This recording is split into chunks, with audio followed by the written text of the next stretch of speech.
My name is Josh Jenkins. This is my Week 1 Assignment 1 submission for BBS 100. Today is May 25th, 2023. Tell me your name, your rank, what you did. Just give me relevant experience. All right. My name is Jonathan Kight. I was a hospital corpsman first class, E6 in the United States Navy. I served 11 years. I did 6 of those years with the infantry, with Fox Company, 2nd Battalion, 7th Marines, and India Company, 3rd Battalion, 25th Marines, and the reserves.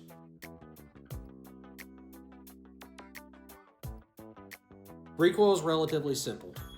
It's the backwards force from a round leaving the chamber based on the amount of gunpowder that's being used, and it's the force that comes back onto you. So that's all recoil is. It does sometimes deviate the round, but typically on smaller rounds, like when I was in the military with 5.56, you're typically going to see less deviation. Yep. So wind drift. Wind drift's pretty simple. I mean, wind drift is just based on distance, the amount that the wind can cause a round to move. And so it's all based on, how you look at the wind. Sometimes we based it off of something as simple as looking at how the leaves are blowing. Sometimes they're not blowing at all. Sometimes they're blowing a ton. On a range, you can look at it and look at the flags. Then, you can base your windage and distance and be able to perform your adjustments on your sight to where you can hopefully impact at the appropriate place. So velocity is simply just how fast the round is moving out of the specific barrel as it is exiting. So that has a lot to depend on your load. It's also talking about or looking at your barrel length.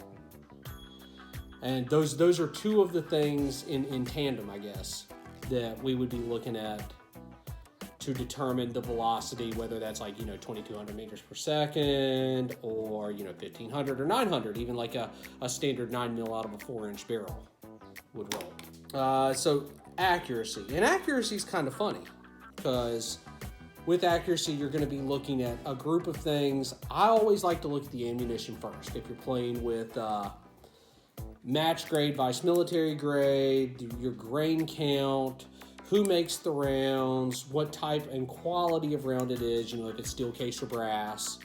So accuracy is just, we calculated in MOAs, and 1 MOA was a good accuracy for being able to put rounds at 100 meters, 50 meters, and you just wanted to have a good grouping. You didn't want to have little strays popping around.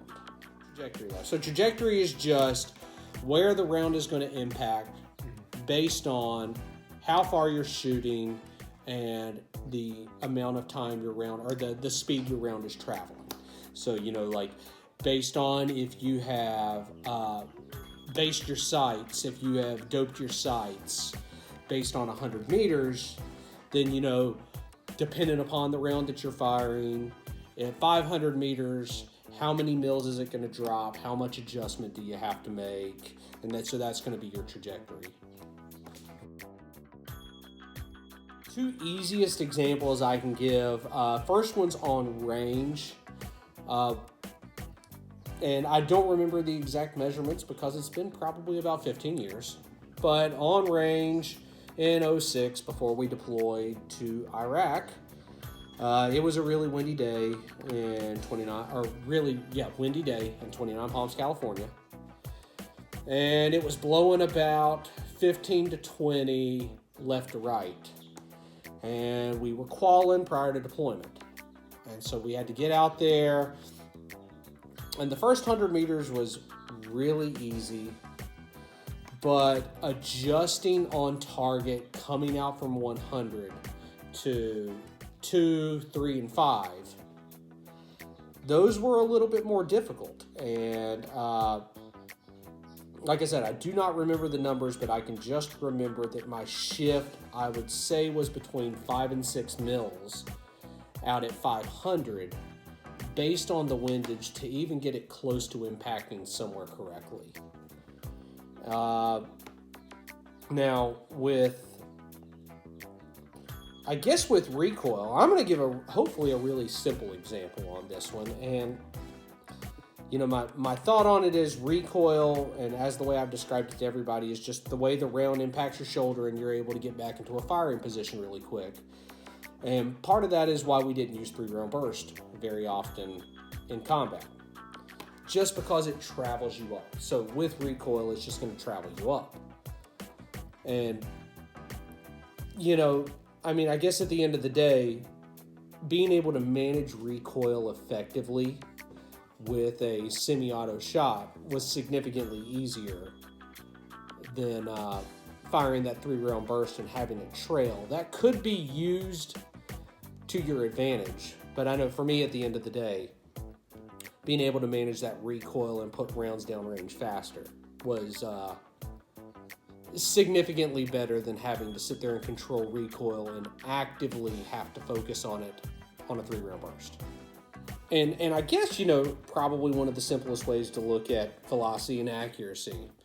And most of the engagements that we were at in country were relatively close and relatively quick. So as far as velocity goes, I mean, when you're engaging at 20 meters, velocity really isn't an issue. You know the round is going to come out at a certain speed, but at 20 meters, you know, it's not that big of a deal. It's not going to drop pretty much any.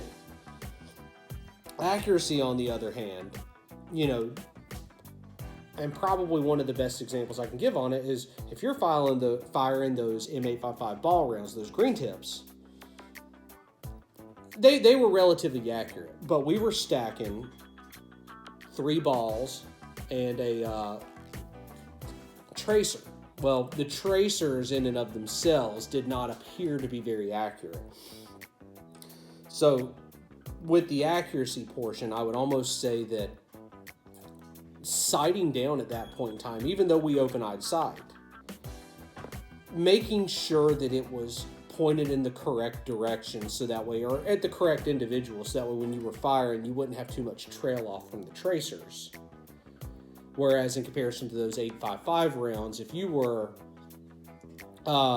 sending them down in a good order, you were making impacts 90% of the time. So yeah, I would say with accuracy, I mean, a lot of it depends on the farther you are out. But for the most part, as long as you have a quality round, you're typically doing all right.